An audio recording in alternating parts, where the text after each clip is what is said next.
All right, everyone, welcome to our unit on rocks. So, what is a rock? A rock is a naturally occurring solid substance that is made of one or more minerals. Now, you might be wondering, then what's the difference between a rock and a mineral? Well, the thing is, there's no definite chemical composition. I cannot make a formula for granite or basalt like I can for a mineral. And it's not one big crystal. There are many, many little crystals that make up the big crystals of the rock. Okay? So you can think of a rock kind of like a salad. Okay?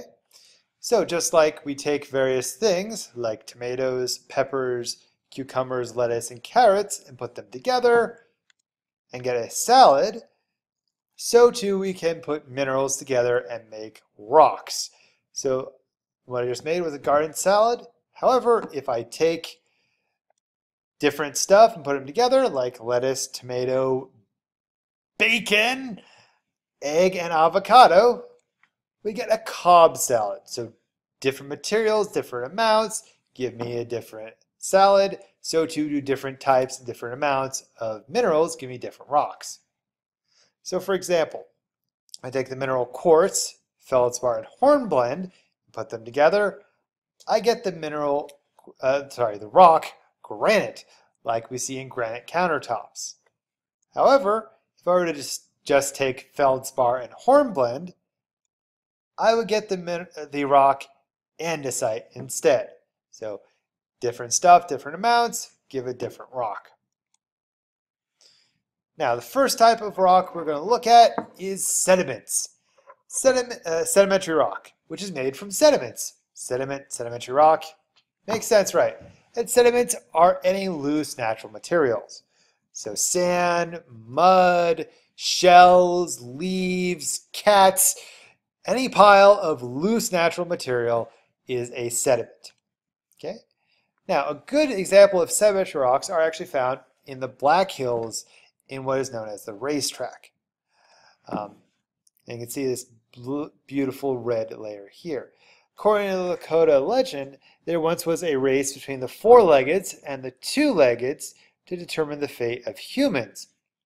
And there were so many animals that tripped during this race around the Black Hills or were just sweating blood that stained the rocks red. According to geology, these rocks were formed at the bottom of an ocean, which is where we get the nice sedimentary rock. Now, sedimentary rock is one of the three main types of rock. It is rock that has been formed from the compaction and possibly cementation of the sediment. Okay, so compaction. We are squishing things together. You just pack it in there and pile more and more stuff on top, and it just gets squished at the bottom. Kind of like Mr. Sumo Wrestler there. So before, it's just loose stuff. You got lots of gaps. But as you pile more stuff on top of it, the pressure from all that weight just squishes it together. And there are fewer gaps because they've all been basically crushed into place. And there's cementation, which is minerals that seep into the sediment and glue them together. Now, I'm not saying that you go around like, yes, I got my glue, let's go make a rock. No, that's not how it does it. Water will naturally carry dissolved minerals into the sediment, and as it leaves it behind, the rock pretty much gets glued together. So you see you have these individual grains of rock, and then you have the minerals that form that basically glue the individual pieces together. Now, an awesome example of this is actually Smith Falls down there in Nebraska. If you ever seen it before, this is what it looks like. Now, you can see the water rushing over the cliff has eaten it away around the waterfall. That's because the water in the waterfall actually contains a lot of dissolved minerals. So as it seeps through the rock, it cements it together, making the mineral in the waterfall actually harder than the rock next to the waterfall, which doesn't have as much cementation, allowing the rock in the waterfall to resist being worn away, while the other rock just gets eaten away. It's actually extremely unusual. This is the only waterfall I've ever seen to have this shape. Okay.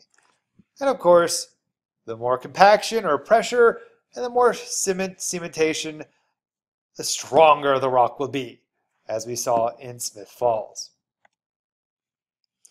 Now, strong is a relative term here. Sedimentary rock, because it's made out of loose sediments that have been basically glued together, it is generally the softest and easiest rock to wear away. That's why you get these weird shapes. Basically, the rock down here was a little bit easier to wear away than the rock up here. And so we get these beautiful standing rocks, arches, and other weird rock formations. My personal opinion, sedimentary rock makes the coolest rock formations in the entire world. Most sedimentary rock forms in water because water is the main way that rocks are broken down. So if you see sedimentary rocks, odds are it is either at the bottom of an ocean or in a giant desert. So how to identify that something's a sedimentary rock? See fossils. They are the only type of rocks that have fossils because the other type of rocks would actually destroy any fossils that would be present. They also form layers. If you see layers like you have a giant layer cake, that's a sign of sedimentary rocks. You get one layer being formed and then another form on top, etc. Ripple marks are also a good point to see in sedimentary rocks because remember, they were formed under the ocean primarily, so you can see ripples as the water flows over it. They are relatively soft, and you can sometimes see literally bits and pieces of other stuff mixed into our rocks. And that other two rock types don't have that. Now there are three types of sedimentary rock. Organic is rock formed from the remains of other living things. Like if we were to grind the bones of our enemies into a rock, that would be organic rock because it's formed from living stuff. And you look for fossils or other bits of living things. Then we have chemicals, which are formed when dissolved minerals come out of solution. Again, generally from an ocean, like the tears of our enemies, like the salty ocean coming out of solution and forming salt. Now, these rocks you can tell because they've got crystals, but unlike the other crystalline rocks, they are much, much softer. Generally no more than a 3 on the hardness scale, so 3 or below. Samantha, Little Thunder to the office, please. Lastly, we have detrital rocks. These are rocks formed from bits and pieces of the rocks.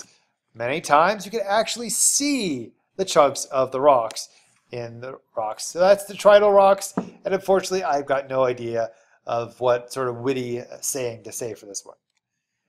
So bits and pieces of other rocks can be small, can be large, but you should see chunks.